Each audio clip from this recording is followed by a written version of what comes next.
Hi అండి. అందరూ ఎలా ఉన్నారు? బాగున్నారా? ఈ సంవత్సరం సంక్రాంతి చాలా చాలా బాగా జరుపుకున్నారు కదా అందరూ. చాలా చాలా హ్యాపీగా ఉంది. సిటీలో నుంచి చాలామంది పల్లెటూళ్ళకి వెళ్ళి వాళ్ళ ఫ్యామిలీ తోటి హ్యాపీగా ఎంజాయ్ చేసినట్టు, చాలా చాలా వీడియోలు తీసినట్టు జనాలు చాలా సంతోషంగా ఉందండి. పెద్ద పెద్ద ఫ్యామిలీలు కలిసి మళ్ళీ బాల్య జ్ఞాపకాలని గుర్తు చేసుకొని అట్లా జీవించినట్లు హ్యాపీ కదా. నిజంగా అండి, పిల్లలకి ఈ రోజుల్లో రిలేషన్స్ కూడా తెలుస్తాయి, ఎవరికి ఏమవుతారో. మన చుట్టాలు, మన బంధువులు అంటే ఉండాలి అలా అన్నదమ్ములు, అక్క చెల్లెళ్ళు. ఈ రోజులో ఎవరికి వాళ్ళేలా కాకుండా ఈ సంవత్సరం మాత్రం చాలా హ్యాపీగా ఉంది. ఎందుకంటే ప్రతి ఒక్కరు తమ సొంత ఊళ్ళు వెళ్ళి హ్యాపీగా ఎంజాయ్గా ప్రతి ఒక్కరు పిండి వంటలతోటి, కొత్త బట్టలతోటి సంక్రాంతి సంబరాలు మాత్రం జబర్దస్త్గా జరుపుకున్నారు. హ్యాపీ. సరే, నేను చెప్పేది ఏంటంటే, మనం అనుకుంటాం కదండి, చేస్తే స్వర్గానికి వెళ్తామా నరకానికి వెళ్తామా అని. లేదండి, మన ఆలోచనలోనే మనకి స్వర్గం నరకం. మనం బాధలో ఉంటే అదే నరకం, హ్యాపీగా ఉంటే అదే స్వర్గం. మనకి నరకం స్వర్గం అంటే తప్పైతే క్షమించుకోండి, నాకు ఆలోచన బట్టి చెప్తున్నాను.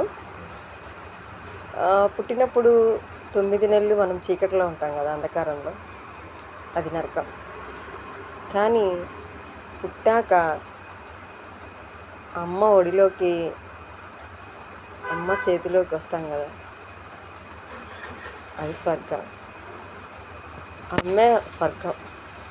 భూమి మీద ఉంది అంటే మనకి స్వర్గం అమ్మ. మనల్ని ఇన్నాళ్ళు తన కంటి పాపలాగా మనల్ని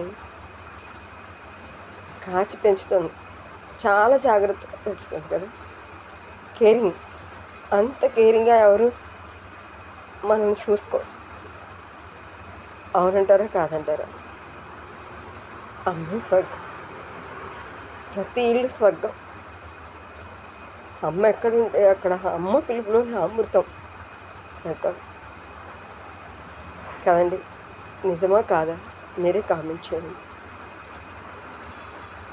అమ్మ ముద్దే మనం ఫస్ట్ తినేది, అదే అమృతం, మనకి జీవాన్ని కోసం నడిపించేది. తినేటప్పుడు అమ్మ అమృతంలా పెట్టి మనం ఆరోగ్యాలతో ఉండాలని కోరుకుంటుంది. నిజం కదా. మీకు నచ్చితే లైక్ చేయండి.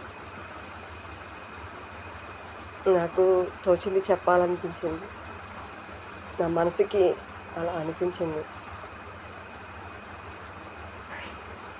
మీకు కూడా కరెక్ట్ అనిపిస్తే